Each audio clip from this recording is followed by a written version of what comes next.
everybody, welcome back to the channel. My name is Claudette and I am your Jamaican Gypsy granny, and today I'm going to introduce you to Patois, our local language. Alright, let me just say that in Jamaica. Today I'm going to teach you how to chat Patois. You ready? Now before I do that, I want to give you a little background on the language and how it came about here in Jamaica. Patois is not unique to Jamaica, as many countries in the Caribbean have developed their own form of Creole, and also, I mean, there are many, other countries in the world, in Europe and all, they have their forms of broken English, even in America, where people speak differently and not standard English. That is also a form of patois, okay? Anyway, Jamaican Creole, also known as Jamaican Patois, came about as a result of the interaction between enslaved Africans and European colonizers, particularly the British, during the transatlantic slave trade in the 17th century. Here's a brief overview of how it came about. First of all, let's look at the African roots. The enslaved Africans brought to Jamaica during the colonial period spoke a variety of languages. To communicate with each other and with European slave owners and overseers, they began to develop a simplified hybrid form of communication. This was influenced by the various African languages that they spoke, such as Akan, Yoruba, Igbo, and Kikongo.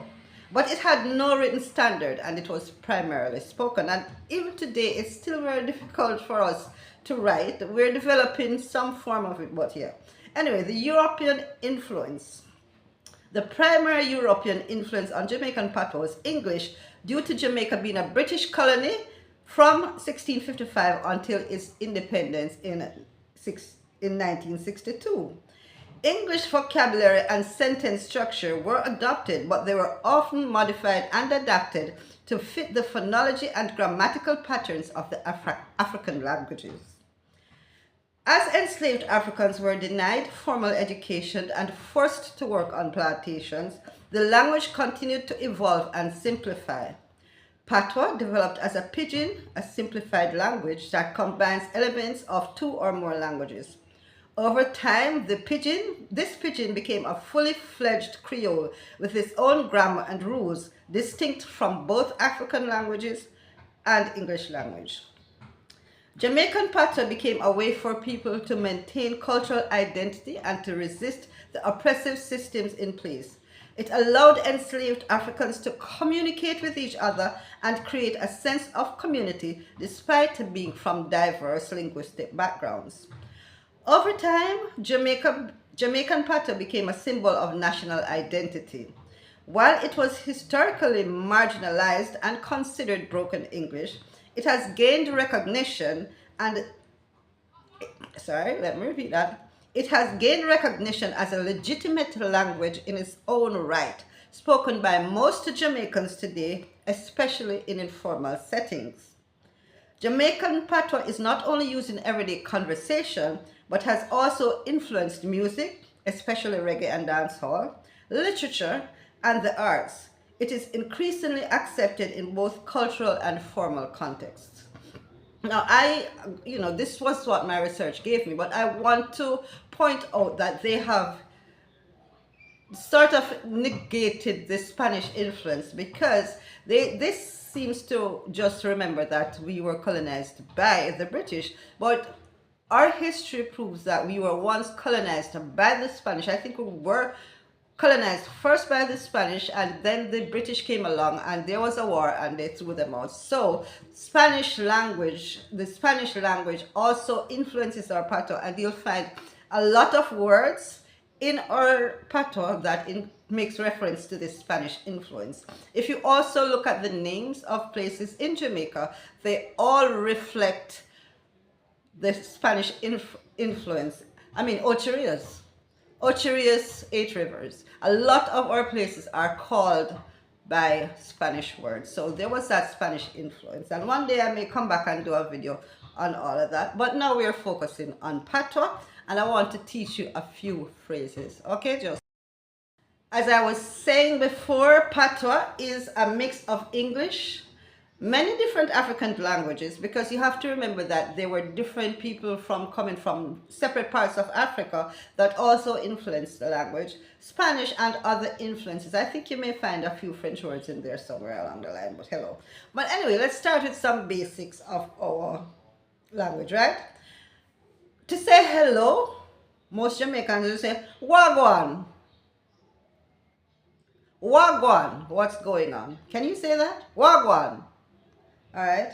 And when we say goodbye, we say little more. See you later. All right. Yes is simple is yeah. Yeah. No is no. Thank you is thank you or thank you. All right. And you're welcome. We say no problem. No, there are others coming up. All right. Some of the common phrases you'll hear us refer to is big up. Big up usually is giving someone respect. You know, big up, you're healing up somebody, a friend, an elder. Big up, right? Make a move means I'm leaving now, I'm out of here.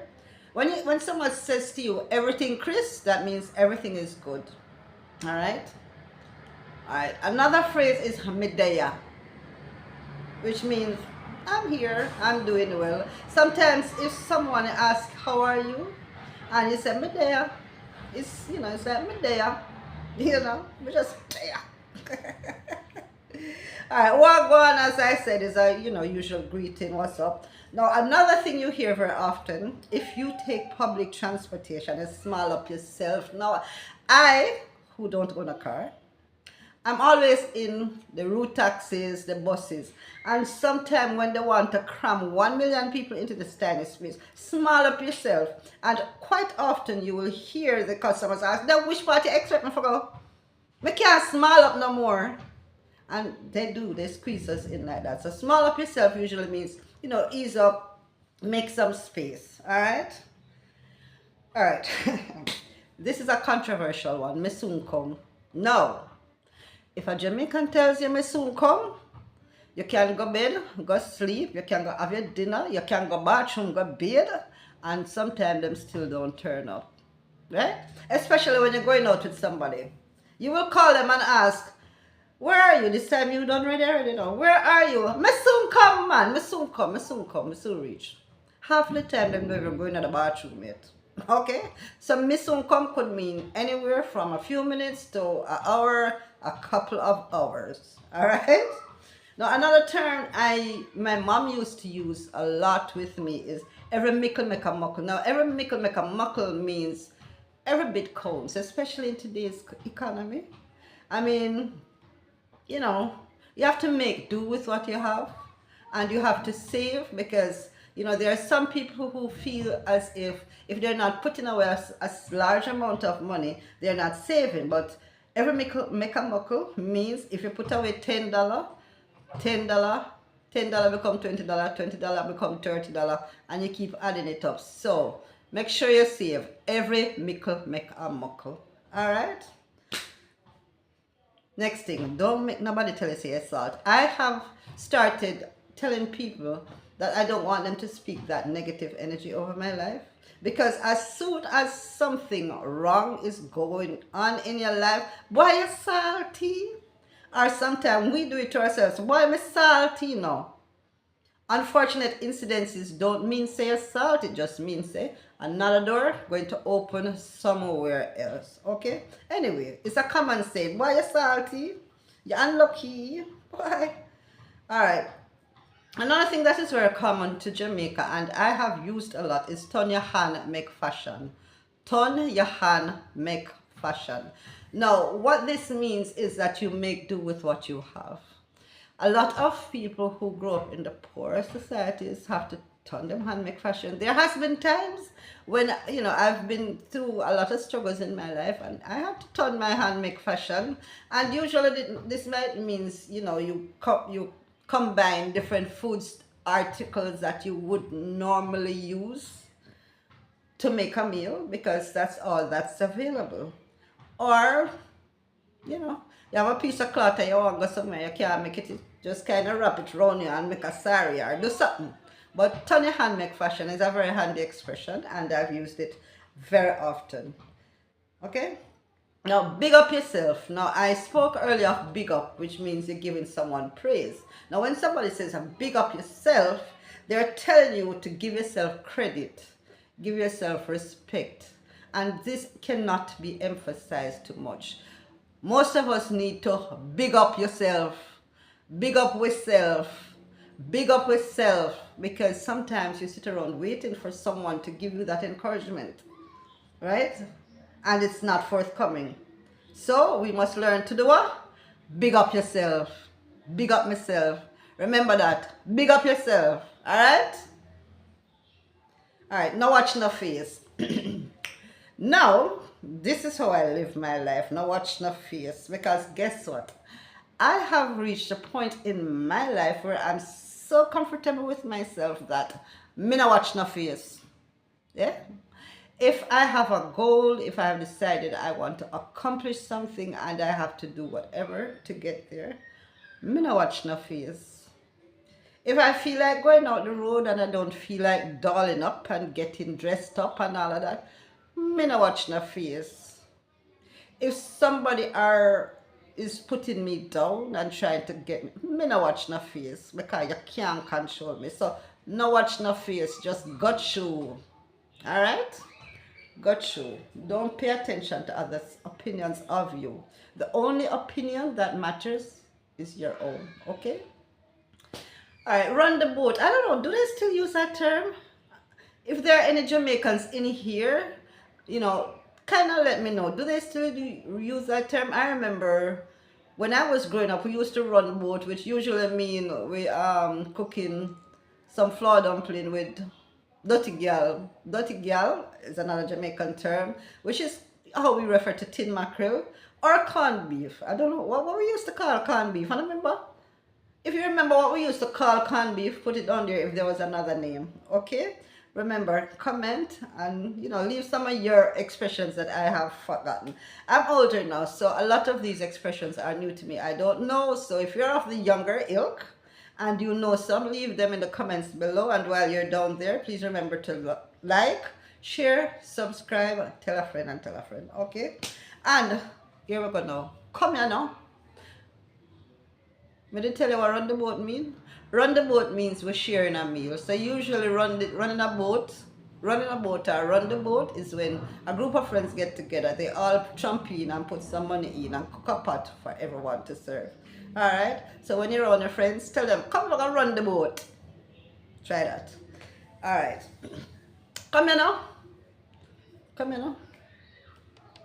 Come here now. That's what we say when we're calling somebody. Come here now. Come over here, sir. Come over here, sir. Come here now. Yeah, come here now. Come here. Alright? Now, I was told this a lot growing up. Audience pitney. I don't think it refers solely to children, because you'll use it to hardies. When you're hardies, you don't listen. You're stubborn. You don't listen. Hardies pitney. Hardies big people. Enough of we're hardies. We don't listen to ourselves. We don't listen to good opinions. We're too hardies. When people are trying to guide us and advise us, we're too hardies. Alright? Now, this next phrase is something I found I used to say a lot, and I'm now working very hard to remove it from my vocabulary, because I'm now beginning to understand that words you speak will be manifested. I used to say, me can't bother. Me can't bother, me can't bother. And this is when you get frustrated, you're doing a task, it's not going well, and instead of finding the solutions, you just say, me can't bother, throw up your hand and you're done with it. No. No, me can't bother around here. Right? At least now you'll know what it means, but we are not using those words. Alright? Me can't bother is now eliminated from your vocabulary. I should even teach you another one day. Alright, so we're going to go outer road now. You know what outer road means? That is self-explanatory. Outer road means whatever happens outside of your house. So, and sometimes we say we're going to do road, and when you and your friend are going to do road, outer road. Hush, hush, hush, I'm sorry. Hush. Now, usually when somebody says hush, they're usually, trying to comfort somebody who's feeling pain. But hush means I'm sorry, I'm sorry. Well, same thing, I guess. It's not, oh, sorry, I misinterpreted because we use hush to console somebody. It doesn't mean to silence them. The proper connotation of the word is when you're trying to silence someone, you say, hush, no man, shut up your mouth. But no, if, excuse me, hush, I'm sorry, I belched on you. But if I step on your toe, I will probably say hush. All right? And if I ask you a oofa toe me just step on. Is yours? A hoofa means whose is it? A oofa. A oofa. A oofa. So the next time you're asking somebody about something, ask them a oofa. All right? Now, I love this one because I use it a lot, especially when you're getting gossip. I lie. And this is usually an expression, I lie. This usually means that no, that can't real, it can't true. I mean, there was an incident that happened the other day and I had to give out a big, I lie, because I couldn't believe it happened again. I think y'all know what I mean, but anyway, yeah. So these are some of the expressions that we have, and if you want to learn more, I'm going to do another video introducing to other words and phrases. Now, if you have learned anything from me here, I hope you continue to practice, practice, practice, practice, because practice makes perfect. All right? And I hope you are now ready to go out and practice your patois, because I think now you're ready to chat patois like a true Jamaican. Remember, it's not just about the words. It's about feeling the rhythm. You see how me get excited when we talk? I mean, Jamaicans tend to be very excited, like the French people when they chat them patois. Hello. So, drop a comment below with your favorite patois phrase. And don't forget to like, share, and subscribe. Also, hit that notification bell to get notified when I post another video. Little more. What good? We're gone. Outer road. Bye-bye. Thanks for watching.